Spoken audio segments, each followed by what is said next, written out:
cars are beautiful. Yes, a lot of people do. Right, or some flowers. Look how beautiful flowers are. Roses and are you turning and that tulips off? Are fascinating. Will you turn that off, Stacy, because it's kind of loud? Tulips and roses are fascinating to me. Those are my two favorite. I think Peony it's the air for me. conditioner. A peony. Really, a peony. I love the peonies. You know why I don't? Ants? Ants, yeah. Yes. But they're so beautiful. They are very pretty. I picked a bouquet for my mom once, and I had ants. Oh, and I was screaming, yelling, so I don't go near them now. Yeah. Those ants ruined peonies for me. Damn ants. Darn ants. So what I did was I printed this stuff out from the internet called How Do Philosophers Think About Beauty? Because I thought maybe it would give us a different way to think of something. So I'm just going to read this beginning part. This article is written by Andrea Borghini. Beauty itself is but the sensible image of the infinite. Think about that right there. That is profound. Beauty is the sensible image of the infinite. So it's like, remember in school when we would give human attributes to an inanimate object, it was called personification. That's what they're doing to the infinite. They're saying that when you look at something beautiful, especially in nature, I would think that it is the infinite. Would it be like when you're driving down a road and it's fall and all the trees are changing colors and that's all you can see along the whole highway? Yeah. Yeah. Yeah. That's beautiful. Mm-hmm. The nature of beauty is one of the most fascinating riddles of philosophy. Is beauty universal? That's a good question to ponder. Turn the air off? No, I will. I'll turn it off if you guys talk for a minute. Okay. So my favorite fall is my favorite time of year, and that's what made me think of driving down the road and seeing all the beautiful leaves. How about you, Deb? I love fall. And when I lived in Florida, I used to have people send me fall leaves. And I would put them out on the counter because I thought it was so beautiful, and I missed it. I missed it so much to see the fall. It's such a transition in the state, but if you don't see it anymore and you're out in Florida, you don't see it. You were gone a long time. Yeah. Yeah. A long time. So, do you think that everybody is beauty universal? Do you think everybody finds fall colors beautiful? No, Probably absolutely not. not. Probably not. No. Majority, but probably not all. Yeah, no. I don't think they do. And yet there has to be something that everybody would agree with that was beautiful. How about the clouds? Everybody might think The clouds sky are and the beautiful. clouds, Yeah. or a Sky, the sunrise clouds. and sunset. Mm-hmm. Yeah. You can't deny the beauty of that. Right. So there are some things that are universally appreciated as beautiful and some things that aren't. Right. And some places that you might live, you might not see the sunrise. You might just Like see the Alaska? sunset. Yeah. Alaska has like daylight and dark for days. Right. Yeah, Ooh, I they're don't probably know. thinking that light bulbs I are would not beautiful. find that beautiful. Okay, is beauty, how do we know it? How can we predispose ourselves to embrace it? Nearly every major philosopher has engaged with these questions and their cognates, I don't know what that means, including the great figures of ancient Greece philosophy such as Plato and Aristotle. So beauty has been around for ever, and even in caveman days, I'm sure that some women were more beautiful to some men than others. Mm-hmm. So it's kind of true both ways. It may be universal, and it also may be in the eye of the beholder, depending on what the object is. Mm-hmm. So this is the aesthetic attitude. It's a state of contemplating a subject with no other purpose other than appreciating it. For most authors, the aesthetic attitude is purposeless. We have no reason to engage in it other than finding aesthetic enjoyment. But now, see, I kind of disagree with that because you don't buy an ugly house. You buy a house that you personally find aesthetically pleasing. You don't paint your room a color that you hate. We bought a house that was ugly. We fixed it Not up. because it was ugly, though. Oh, yeah, we bought it because it was ugly. You bought it because it was ugly?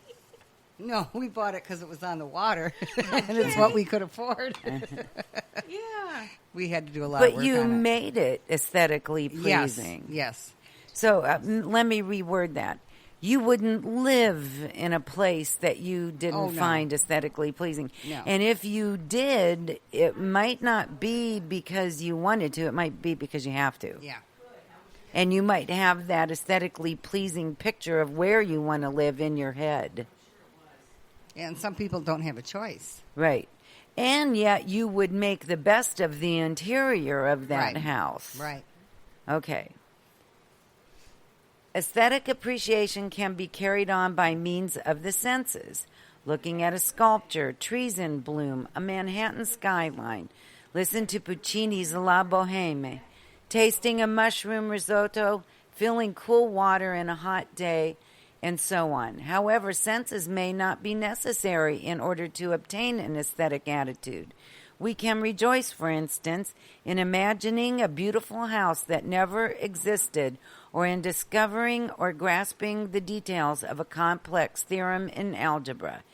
In principle, the aesthetic attitude can relate to any subject via any possible mode of experience: senses, imagination, intellect, or any combination of these. So that right there is making beauty personal, I think.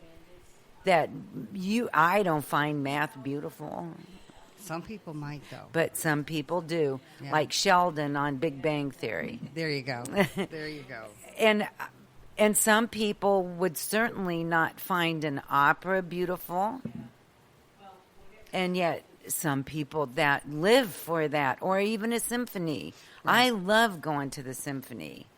And there are people that would give anything not to. And that's a horrible thing to some people to have to do.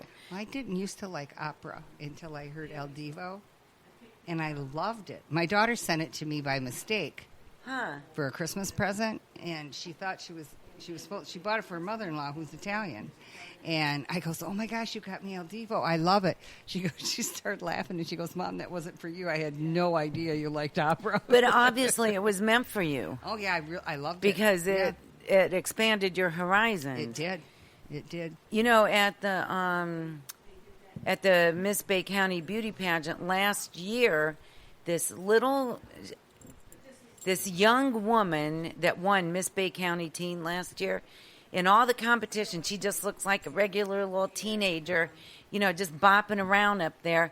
And all of a sudden, for the competition, she comes out in this evening gown and sang opera.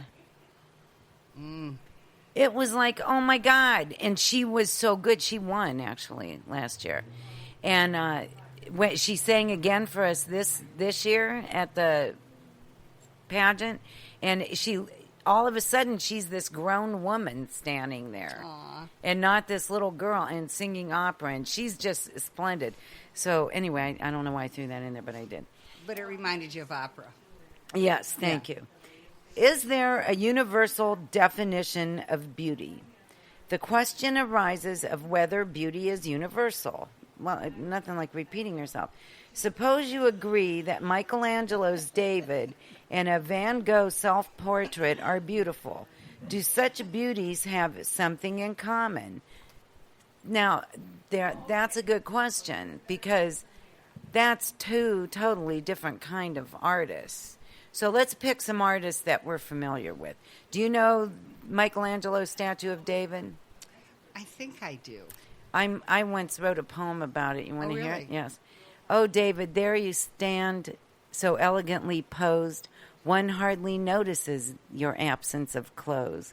If only the Palladium myth were true, then it could happen to me and you.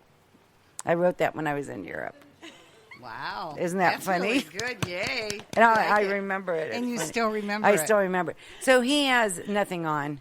And I knew that. I did and he's know that. white and shiny, and just his face is just perfect. So that I'm sure you know that Yes. statue, Yes. right? Do you? Okay, let's think. How about the Pietà? When Mary is holding Jesus? Okay, you know that. You know that one? Okay, so that, now, do you think that's beautiful? Well, if you know the story behind it, it's No, beautiful. just we're not looking at stories. We're looking at the sheer work of art. I would say yes. Okay. Now let's look at an artist that's like totally Like Monet? 360, Monet? like Monet or Van Gogh. Van Gogh's a little more violent than Monet. So Van Gogh, let's say Starry, Starry Night. Everybody knows that I like painting. that one, yeah. Okay. So do you find that beautiful? I do. I do. You don't like Starry, Starry Night? No. That reminds me of a sunset or a sunrise. It does, with the blues and the yellows. So that's interesting. Why don't you like Starry, Starry Night? I'm not a fan of. Van Gogh? No. So not a fan of. So again, beauty is in the eye of the beholder. What about Michelangelo? Do you like Michelangelo? Okay. What's your favorite? I don't know. Do you like the Sistine Chapel? I don't know. Yeah, of course, yes. Okay. But, so do you like his style of painting, yes, that I do. more realistic style? So see, it's a matter of preference of what you like. Who is your favorite artist? Do you have a favorite artist? It's not Picasso. No, I'd have to think about it, but Now, see, you can have a favorite artist for different reasons. Right. Like, I love Picasso's use of color. Mm-hmm. Excellent. Do I like his like Cubism? I wasn't a big fan of Cubism. But the color that he used and the blue period, Picasso's blue period, I think is very deep. But anyway, so do you have a favorite author? I mean, not author, artist. Not especially, no. Do you? no. I did.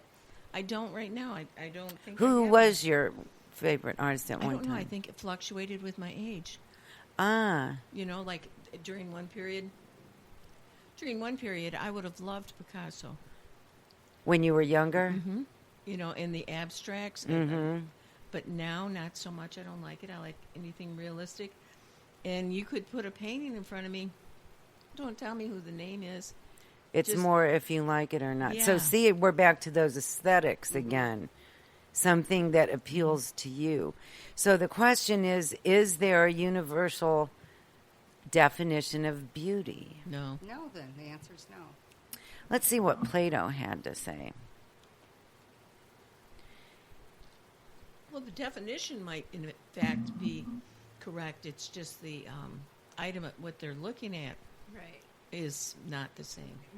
But the definition, to have it be pleasing to a person, I think that our definition of beauty is the same. Right. It can be defined as pleasing to a person, and yet Yeah. if we objectify it, it takes away that universalism, doesn't it? Yeah, and it's what's beautiful to you might not be beautiful to me, Right. but I would still respect the fact that it was beautiful to you. Right. Oh, now see, that's very good. Yes. That reminds me, Deb and I are good friends and for a long time, Yeah. and we have total opposite taste. Totally. Total opposite, but we respect each other's what we like. And you can Yes. tell that by your houses, even Yeah. that your Oh, yeah. taste is Yeah. exactly the opposite. Yeah, our taste is totally different, but our respect is still the same. So Plato maintained that beauty was universal. And I think it is. If beauty is universal, it is reasonable to hold that we do not know it through the senses. Indeed, the subject in question are quite different and are also known in different ways: gaze, hearing, observation. So if there is something in common among those subjects, it cannot be what is known through the senses. I didn't understand that. Read it again. Indeed, the subjects in question are quite different and are also known in different ways: sight, hearing, observation. So, if there is something in common among those subjects,